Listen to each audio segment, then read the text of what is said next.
Bom, boa noite a todos. Nós vamos dar início ao nosso Talmidim, para a versão EAD. Tivemos alguns problemas técnicos. Essa aula seria a priori gravada em loco, né, junto com os alunos do sistema presencial. Mas em virtude de alguns problemas técnicos que tivemos, eu estou tendo que fazer essa aula da maneira como estamos fazendo, num micro estúdio improvisado aqui na minha parte de estudo, aqui na minha casa. Eu quero, antes de mais nada, dizer para você que esse curso foi elaborado com muito amor, com muito carinho. É algo que Deus já tinha plantado no meu coração há muitos anos, né, e veio amadurecendo essa ideia.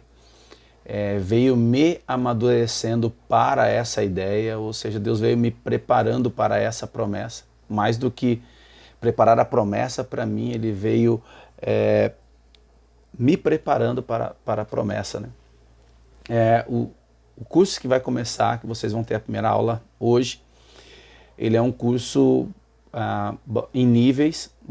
Nós vamos começar a aprender no primeiro bimestre. Hoje você recebeu uma apostila aí no grupo de mentoria EAD, e você vai ver que essa apostila, ela é uma apostila como essa que eu tenho em mãos aqui, tá? A minha ela está impressa. Você também pode imprimir a sua, vai facilitar a nossa comunicação, né, e o seu acompanhamento do estudo. A primeira apostila, o primeiro bimestre, é Deus e a sua palavra, porque todo estudo de teologia, ele começa em Deus, porque tudo aquilo que nós compreendemos pela realidade, tudo aquilo que nós entendemos e tudo que guia a nossa vida cristã, ela passa pelo entendimento correto daquilo que Deus é. Então, antes de qualquer outra coisa, antes de qualquer outro conhecimento, antes de buscarmos aprender o que Deus faz, como Deus faz, quando Deus faz, nós precisamos primeiramente começarmos por aquilo que Deus é, ou o que é Deus. O que é Deus, quem é Deus, e a partir disso, então, nós entendendo quem é Deus, nós passamos para o segundo passo, que é como esse Deus se revelou a nós. Num terceiro passo, nós vamos estudar a sua palavra, ou seja, se esse Deus se revelou por meio da sua palavra, como é essa palavra para nós, como ela nos foi dada, ela é inspirada, quem a escreveu. Então esse primeiro bimestre nós vamos nos ocupar de estudar quem é Deus, a sua palavra, a providência de Deus, ou seja, como Deus governa as coisas. Só que nós vamos estudar num primeiro nível, ou seja, num nível básico, porque no segundo ano nós vamos voltar a estudar esse mesmo tema, só que em um outro nível. É por isso que eu digo que o Talmidim, ele é um curso de níveis. O pessoal do segundo ano, que nós começamos tiveram a primeira aula na semana passada, nós voltamos a estudar justamente sobre o ser de Deus, sobre quem é Deus, em um nível um pouco mais profundo, com um pouco mais de dificuldade, digamos assim, do que o que nós vamos começar a aprender a partir de agora.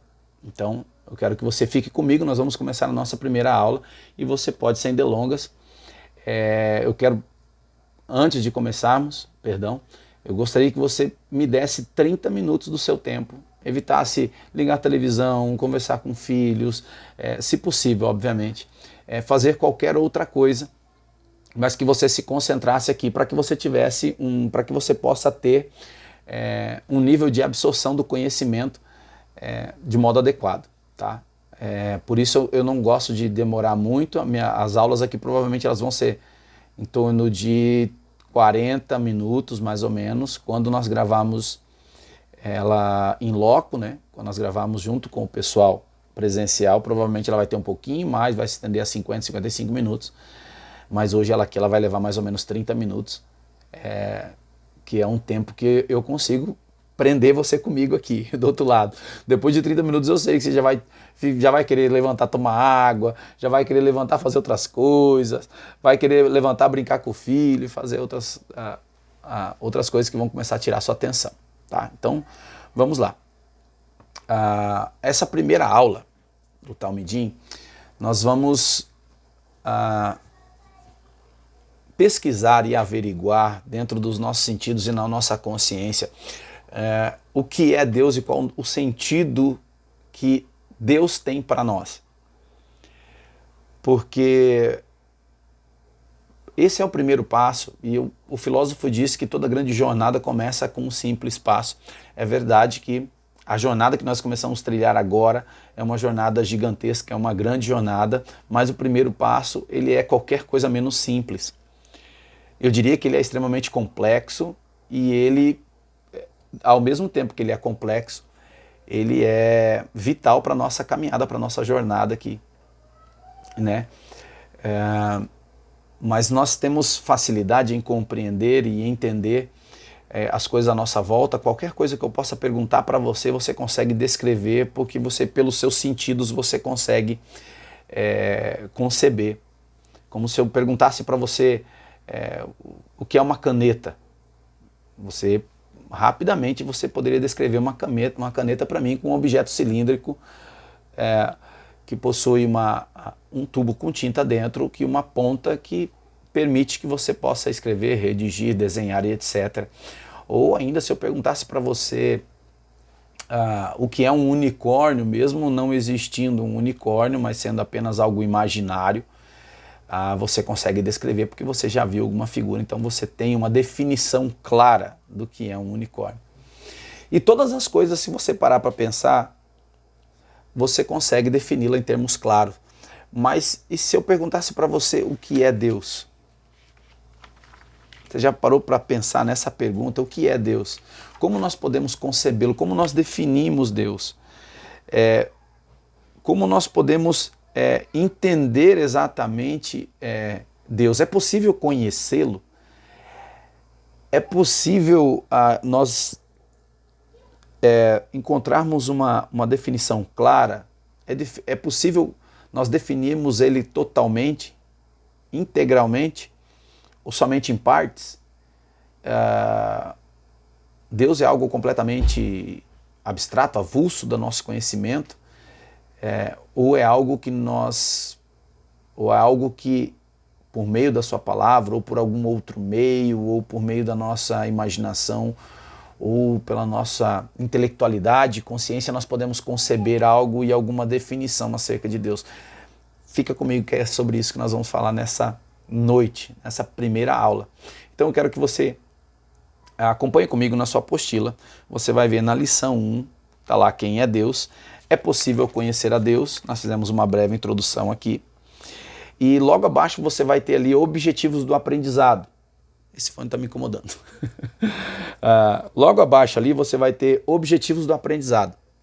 Toda lição, toda aula, você vai ter essa dinâmica. Você vai ter uma introdução da aula, você vai ter os objetivos do aprendizado, e eu quero que você fixe nesses objetivos, porque no final da aula você precisa ter alcançado esses objetivos, porque essa é a finalidade da aula, tá bom?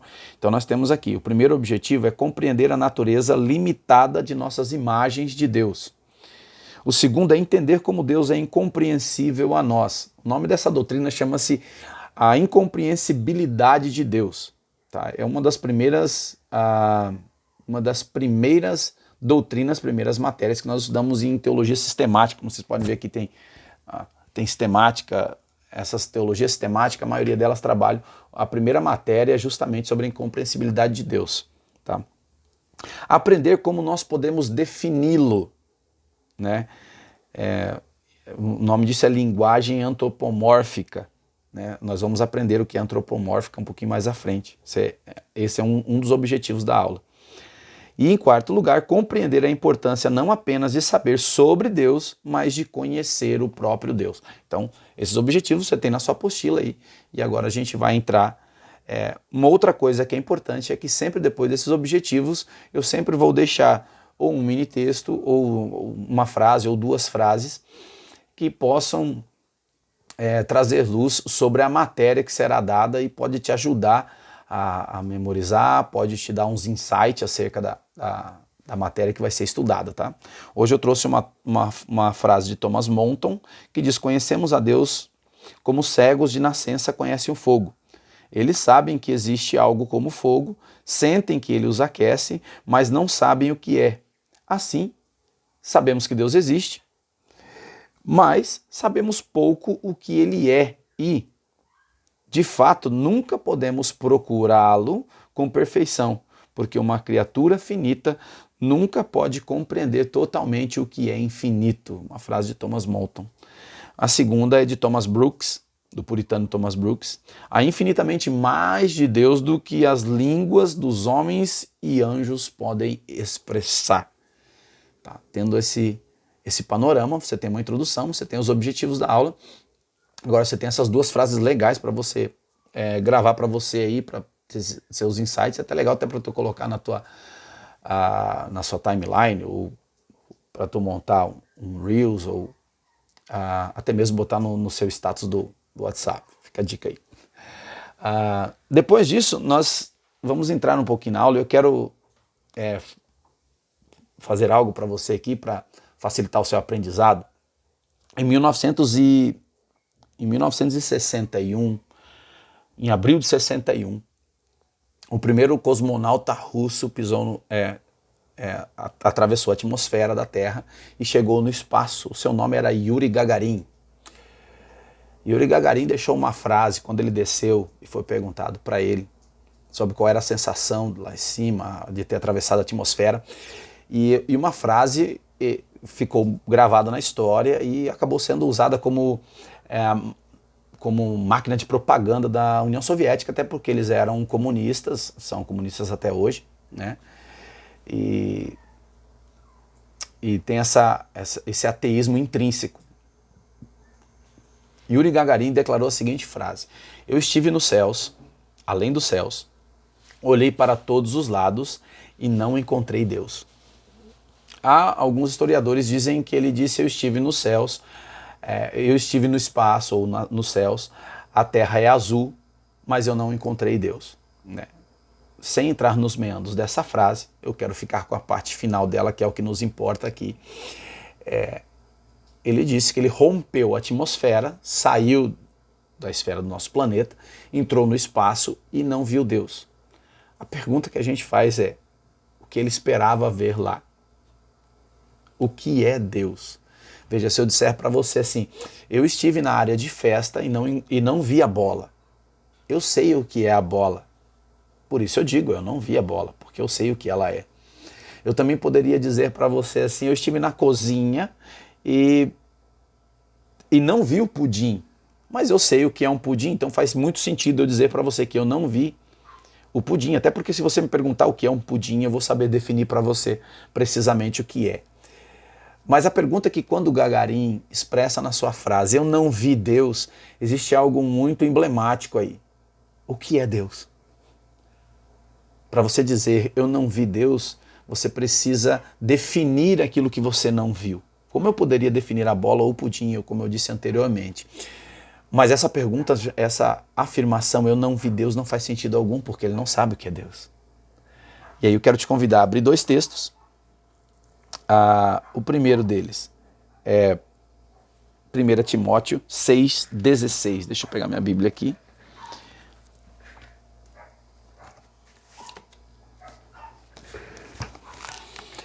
Primeira Timóteo 6,16. Você vai sempre acompanhar os textos comigo, tá? 1 Timóteo 6,16, o texto diz assim: aquele que tem ele só a imortalidade, que habita na luz inacessível, a quem nenhum homem jamais viu e nem pode ver, o qual seja a honra e o poder sempre eterno. Amém. O que Paulo está dizendo a Timóteo é que Deus habita em luz inacessível e que o Deus que nós conhecemos, nenhum homem viu e jamais pode ver. Novamente, não faria sentido a frase de Yuri Gagarin, porque as Escrituras não deixam claro que Deus, nenhum homem viu e jamais vai ver. Deus em sua essência. Talvez você se pergunte, Moisés viu Deus na sarça ardente e outras aparições que nós temos relatos no Velho Testamento. Essas aparições são teofanias. Tá? Depois nós vamos tratar isso um pouquinho mais para frente, se eu não me engano, na segunda ou terceira aula. Você vai saber o que é uma teofania. Mas o que Paulo está querendo dizer para Timóteo é que Deus em sua essência, naquilo que ele realmente é, sem nenhuma aparência material, fogo, a árvore, ser humano, anjo, etc, etc. Sem nenhuma dessas aparências, Deus em sua essência, nenhum homem viu e jamais vai ver. Né? Então isso é interessante, essa afirmação de Paulo aqui. E o segundo texto é João 1:18. Deixa eu achar aqui.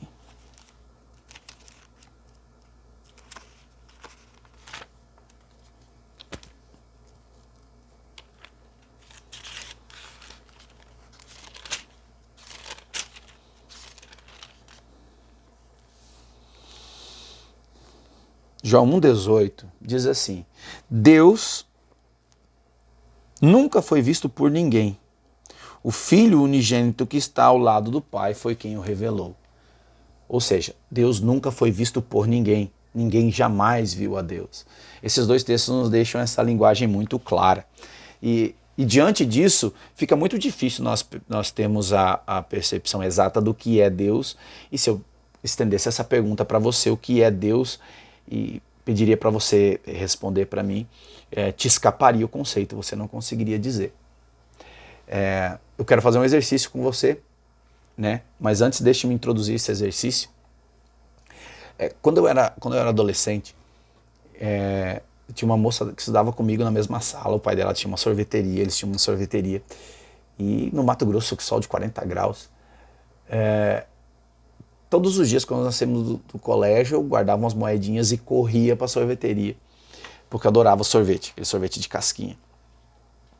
Eu provei todos os sabores que tinha lá, misturado, puro, uma bola em cima da outra, com cobertura, com chocolate granulado, com amendoim, com tudo que você imaginar. Mas o meu preferido sempre foi de morango. Então, para mim é muito fácil. Se eu fechasse os olhos aqui, eu posso rapidamente imaginar um sorvete de morango, eu posso imaginar uma casquinha em formato cilíndrico, com uma grande crocância, posso descrever para você que existe uma bola em cima de gordura hidrogenada, extremamente doce, carregada de açúcar, mas também extremamente refrescante, saborosa, de cor rosa, né, rosa avermelhado. E eu posso escrever até para você a cobertura aqui por cima, que era a coisa mais maravilhosa. O que eu estou querendo dizer para você com isso? É que é muito fácil para mim, transmitir para você características físicas concretas e explicar para você de uma maneira clara e objetiva o que é uma casquinha de morango. Isso é muito fácil para mim. Mas a questão é, e se nós levarmos isso para o que é Deus? Você entende a complexidade? Eu me lembro muito bem de um exercício do R.C. Sproul, que é um teólogo que eu gosto muito, que eu admiro, porque ele consegue fazer algo que para mim aqui, eu não tenho tanta facilidade com isso, mas você vê que eu estou tentando, né? Transmitir, fazer com que verdades extremamente difíceis e complicadas sejam fáceis de se compreender. E eu me lembro que ele propôs um exercício que vai nos ajudar um pouco. Ele funciona assim: eu quero que você feche seus olhos agora. Eu vou te dar 10 segundos para você imaginar a sobremesa ou o seu prato de comida que você mais gosta. Tá? Eu quero que você faça isso rapidamente aí.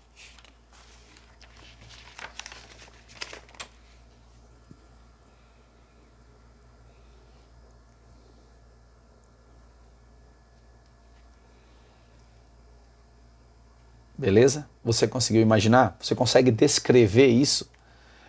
Mesmo que você não consiga descrever, que você tenha dificuldade de lidar com as palavras de modo descritivo, você sabe exatamente o que é. Né? Você talvez demore um pouco e talvez você explique na sua maneira, nas suas palavras, mas você sabe exatamente o que é. Agora, feche os olhos Aliás, deixa eu só explicar para você que o objetivo aqui é demonstrar para você que nós podemos de fato criar imagens mentais na nossa mente. Que é muito fácil nós criarmos imagens e definições de coisas que nós concebemos na nossa mente. Agora feche os olhos e pensem em imagens concretas que você visualiza quando pensa em Deus. Feche os olhos. Quais são as imagens que você tem na sua mente quando você pensa em Deus? Talvez você pense naquela, eu gosto, tem aquela pintura de Michelangelo da Capela Sistina, que tem a imagem de Deus tentando tocar o dedo do homem. Não sei se você conhece, mas se você não conhece, coloca no Google aí, você vai ver. A pintura de Michelangelo, que é na Capela Sistina, Deus e o Homem, acho que é o nome, não me lembro. Ou é a Criação, algo assim. Tem muitas pessoas que pensam em luz, outros já falam em Deus, já pensam em Arco da Aliança, que Deus estabeleceu com Noé. Outros pensam em Deus como um pastor, ou tem a imagem de Cristo, né? Aquela imagem do Cristo que nós temos muitas das vezes distorcida pelo cinema, aquele loiro de olhos azuis, enfim, que cai entre nós, está muito distante da figura do Jesus Cristo do Oriente Médio, né? Mas enfim, não vamos entrar nisso agora. O interessante é que isso que eu estou falando para vocês agora, ela foi um tema de uma pesquisa que foi realizada com diferentes faixas etárias, com diferentes pessoas, desde crianças a PhDs, e é difícil encontrar uma diferença no tipo de respostas que foram dadas, que as pessoas dão, tanto PhDs como crianças, eles deram mais ou menos as mesmas respostas, ou seja, as mesmas imagens mentais, né?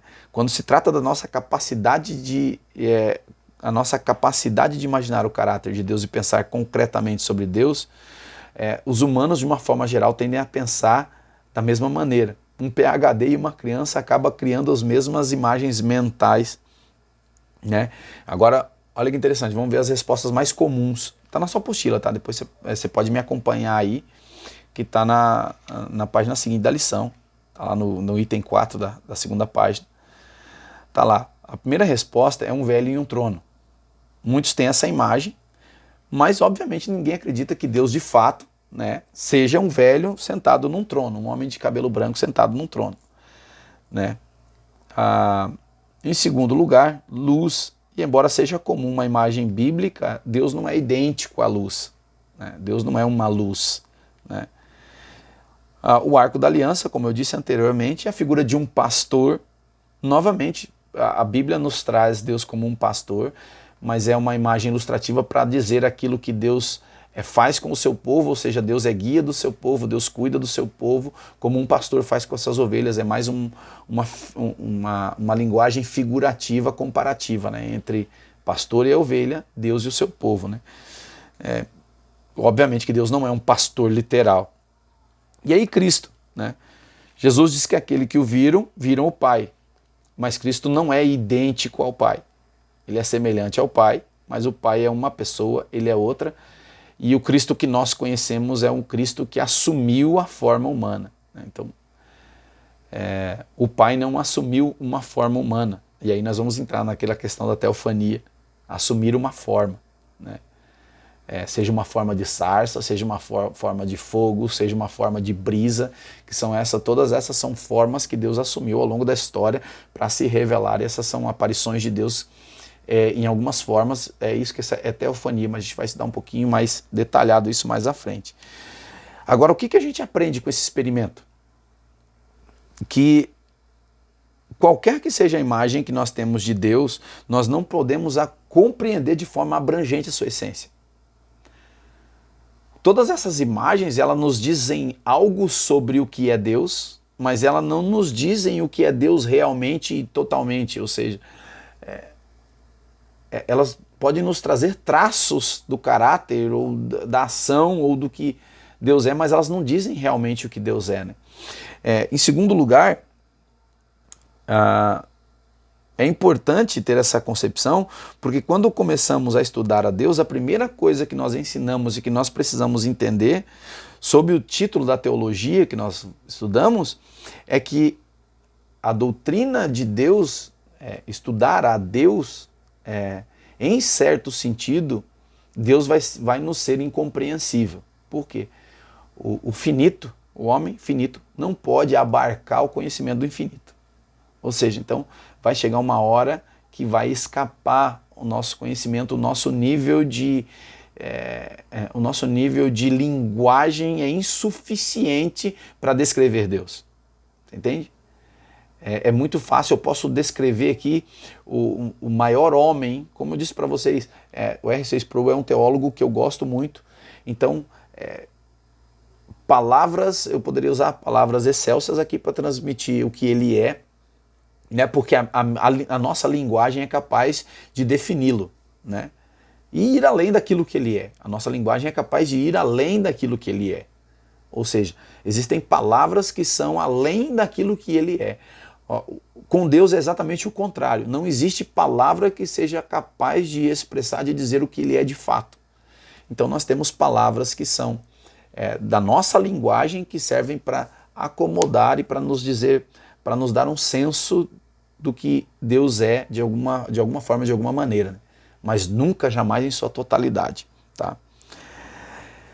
É importante a gente entender que o termo incompreensibilidade de Deus não significa que Deus nos é incompreensível, que nós não sabemos nada dele, ou que a nossa mente não pode ter nenhum vislumbre dele.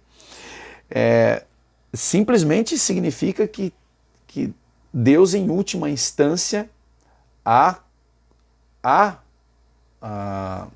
sobre a definição do que Deus expressões que estão além e aquém da nossa linguagem, ou seja, que nós não sabemos, não conhecemos, não concebemos e não temos a capacidade de definir.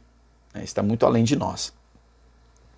É tão curioso que nem mesmo a palavra Deus define o que Deus é, né? Porque Deus, nós falamos Deus, Deus, Deus, mas Deus não é um nome e Deus não fala exatamente quem ele é, mas Deus é apenas um substantivo, ou seja, algo que dá nome a um ser.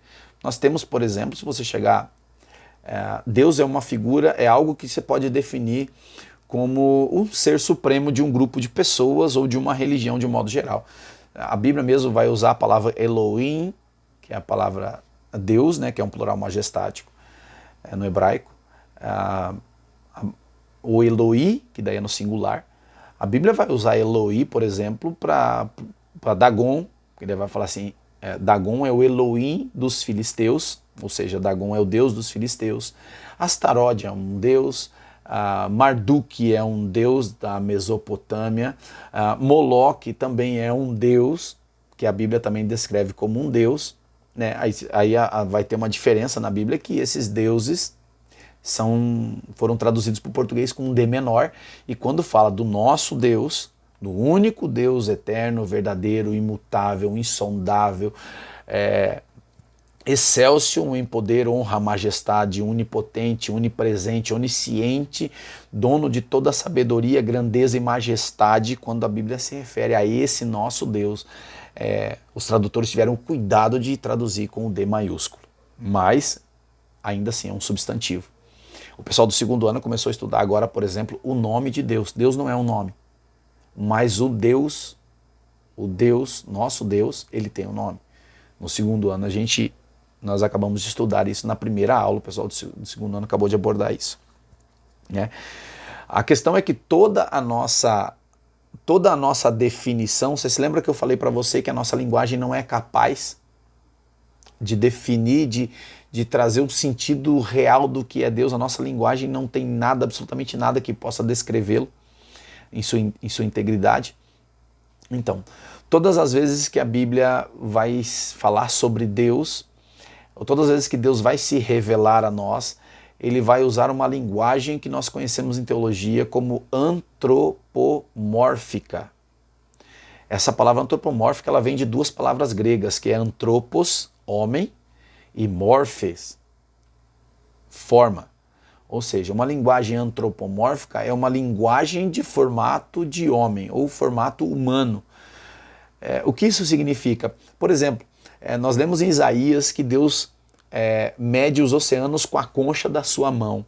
Obviamente que, obviamente que nós não temos um Deus com uma mão gigantesca medindo os oceanos. Mas essa imagem nos traz a ideia de quão grandioso, tão soberano e tão excelso Deus é. Acontece que Deus não tem mãos porque Deus não é uma figura física. Mas essa ideia de que Deus mede o oceano com a mão é uma linguagem antropomórfica, ou seja, uma linguagem de homens para expressar um dos atributos de Deus. Outra coisa que a Bíblia também diz, por exemplo, é que a terra é o estrado dos seus pés, né? E obviamente, novamente, Deus não tem pés, mas nós temos uma linguagem antropomórfica. Nós temos em Apocalipse que seus olhos são de fogo, né? A sua língua é como espada, sua língua é uma espada. Todas essas figuras, que ele está sentado no trono, os seus cabelos são brancos como a neve. Por exemplo, quando no Apocalipse fala que é uma linguagem. Apocalipse é um estilo literário, né? Literatura apocalíptica, é um estilo literário judaico. Quando a Bíblia fala que Deus tem os cabelos brancos como a neve, a Bíblia está se referindo à sabedoria. O cabelo branco, ele traz a ideia de ancião de dias, e ancião de dias na cultura judaica é alguém extremamente sábio, né? Então, essa ideia de Deus ter cabelos brancos é a ideia de transmitir para os leitores que Deus é um ser extremamente sábio. Nós temos, quando fala que Deus, a sua língua é uma espada, nós sabemos que espada é palavra e palavra de Deus é poder. É aquilo que traz a existência, é aquilo que traz sentença, é aquilo que faz com que aquilo que não é seja, né? Haja luz e houve luz, haja separação. Ou seja, a palavra de Deus é o poder. Então, quando a Bíblia fala que a sua língua é como uma espada, a Bíblia está dizendo que quando Deus abre a sua boca para dizer o que ele diz, acontece de fato. Porque ninguém pode fazê-lo retroagir da sua própria palavra. A Bíblia também diz que ele vela em cumprir toda a sua palavra. Mas, a gente chegando no final dessa aula, o importante é a gente saber que essa incompreensibilidade de Deus, ela não nos deixa cegos, não nos deixa perdidos. Deus tem um carinho muito grande, um zelo muito grande conosco, porque Ele quer que nós o conheçamos não simplesmente como imagens antropomórficas, não simplesmente como figuras aleatórias humanas, não simplesmente como figuras naturais, como a pedra, como a sarça, como o fogo, como a brisa, como o vento, como rios de muitas águas, mas Deus quer que nós o conheçamos de relacionamento. A grande sacada da incompreensibilidade de Deus é que nós temos um Deus que, quando Ele fala conosco numa linguagem antropomórfica, isso revela o seu grande amor, porque Ele se limitou para que nós pudéssemos entendê-lo. Ele não quis ser grandioso demais, Ele não quis ser excelso demais, mas mesmo sendo, tudo o que Ele faz por amor é acomodar-se à nossa linguagem para que nós possamos compreendê-lo dentro da nossa capacidade. Eu sempre gosto de dizer assim, eu amo brincar de esconde-esconde com a minha filha, e obviamente eu poderia me esconder de uma maneira que ela jamais me encontrasse. Mas eu não quero parecer grandioso demais aos olhos dela. Eu não quero criar uma distinção, uma divisão gigantesca entre eu e ela. Muito pelo contrário. Em amor, o amor que eu sinto por ela faz com que eu brinque de esconde-esconde com ela, eu me coloque em um lugar que ela possa me achar.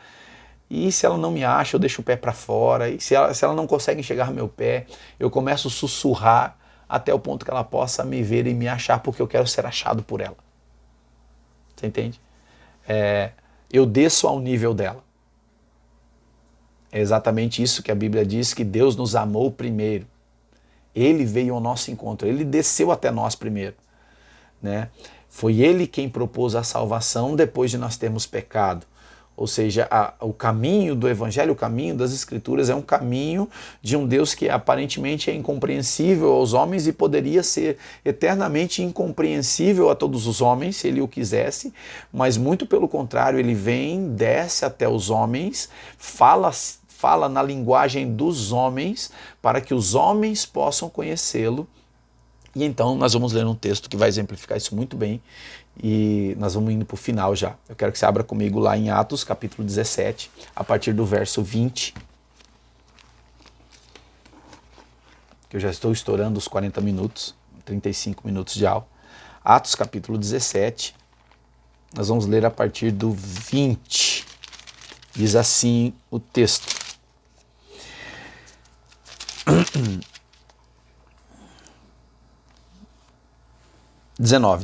Atos 17, 19 diz assim: Então levaram ao Areópago dizendo, levaram Paulo, podemos saber que nova doutrina é essa que você fala, pois coisas estranhas nos traz aos ouvidos, queremos, pois, saber o que isso significa. Todos os atenienses e os estrangeiros que ali residiam, de nenhuma outra coisa se ocupavam senão de saber de algum aspecto de uma novidade. Paulo, de pé, no meio do Areópago, disse: homens atenienses, de tudo vejo quão religiosos vós sois. Porque enquanto estava andando pela cidade, observei santuários e encontrei até mesmo um altar que estava escrito ao Deus desconhecido. Grava essa frase. Aquele, pois, que honrais sem conhecer, aqueles que vocês honram sem conhecer, é esse que eu vos prego. Esse Deus fez o mundo e todas as coisas que nele há. Esse, sendo o Senhor do céu, da terra, não habita em templos feitos por mãos de homens e nem é servido por homem algum, como se necessitasse de alguma coisa. Antes, pois, ele mesmo é quem dá a vida, o fôlego e todas as coisas a todos. No 26, de um só homem ele fez toda a raça humana para habitar sobre a face da terra, determinando os tempos ordenados e os limites da sua habitação, para que buscassem a Deus, se porventura, tateando, o pudessem achar, ainda que ele não está longe de cada um de vós. Rapidamente, Paulo está em Atenas, e Paulo chega em Atenas, ele encontra um dos cenários mais pitorescos do mundo antigo. Os historiadores dizem que a cidade de Atenas tinha quase que um deus para cada habitante. A cidade de Atenas, tem outro filósofo da época que diz que existia mais deuses do que habitantes em Atenas. E Paulo entra nessa cidade, ele vê estátua de Deus de um lado, estátua de outro Deus do outro lado, templo um Deus do outro, templo de outro Deus do outro. E ele andando pela cidade, o que chama a atenção dele? Esse povo é bem religioso. Claro, cada um dentro da sua religião, dentro do seu Deus, do enorme compêndio de deuses gregos. Mas eu não pude deixar de notar que tinha um altar a um Deus desconhecido. Olha que interessante. Todos os deuses eles tinham imagens de deuses. A deusa Diana tinha uma imagem, a deusa Artemis tinha uma imagem, o deus Apolo tinha uma imagem, o deus Zeus tinha uma imagem. Eles tinham essa imagem mental desses deuses, mas existia um altar que era ao Deus desconhecido, e esse altar não tinha uma imagem. Justamente porque esse Deus era desconhecido. Então, esse Deus que não era conhecido dos atenienses, que não tinha uma imagem mental, uma projeção mental, Paulo disse assim, esse é o Deus que eu prego. Eu não prego esse Deus que vocês conhecem, que você sabe a forma dele, que roupa ele veste, aonde ele habita. Eu não prego esse Deus que vocês sabem essas coisas, eu prego esse Deus que vocês sabem que ele é irreconhecível, que ele é desconhecido. É esse Deus que eu prego. Esse Deus criou toda a raça humana. De um só homem fez toda a raça humana, estabeleceu limites para sua habitação, para que o buscasse, para te tateando. Ou seja, o nosso conhecimento de Deus é para irmos tateando. Talvez o teu conhecimento de Deus é pequeno, mas o que Deus está dizendo para você é para você ir tateando. Sabe quando você está num quarto escuro? Se eu dissesse para você agora, apaga a luz do teu quarto, vai lá e pega para mim um chinelo que está embaixo da cama. Ou Diferente, deixa eu pensar diferente. Lá no seu quarto tem uma bola. Pega ela para mim. Mas o quarto está todo fechado e a luz está apagada. Como é que você ia fazer? Você ia começar a sair tateando, para se porventura pudesse achar. É exatamente isso que Deus fala para nós. Eu estou em um nível extremamente mais alto, mais excelso do que vocês, em um nível mais excelente do que toda a criação, mas eu quero que você vá tateando. Você sabe por quê? Porque eu quero ser achado. Eu quero ser achado de vós. E aí, para a gente finalizar essa aula, eu quero finalizar com o texto de Jeremias 29, 13 e 14, e nós vamos finalizar a aula. Jeremias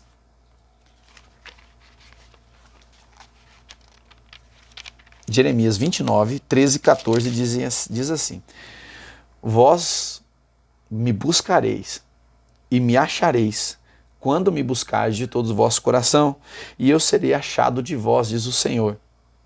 E farei mudar a vossa sorte, e vos trarei de todas as nações, de todos os lugares que vos lancei, e vos trarei do lugar que vos transportei.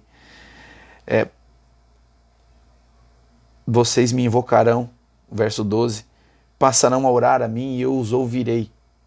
Deus quer ser encontrado por vós. Deus quer ser achado por vós. Deus quer que você vá tateando até encontrá-lo. Essa não é uma aula, simplesmente uma aula teórica, é uma aula prática para te ensinar a buscar a Deus. Ainda que você não saiba orar, ainda que você não saiba onde Ele está, ainda que você tenha dificuldade de falar com Ele, Deus está dizendo assim, vai tateando. Vai tateando dentro da sua limitação, porque eu sei o quão limitado você é, eu sei as limitações da sua linguagem, eu sei as limitações do seu entendimento, do seu conhecimento. A única coisa que eu quero é que você venha tateando para me encontrar. E você vai me achar, quando me buscar de todo o seu coração. Na próxima aula, eu te espero para juntos encontrarmos como Deus se revelou a nós. São duas maneiras. Uma revelação natural e uma revelação especial. Juntos nós vamos ver na próxima aula. Até lá. Um abraço a todos, Deus abençoe e uma excelente semana para vocês.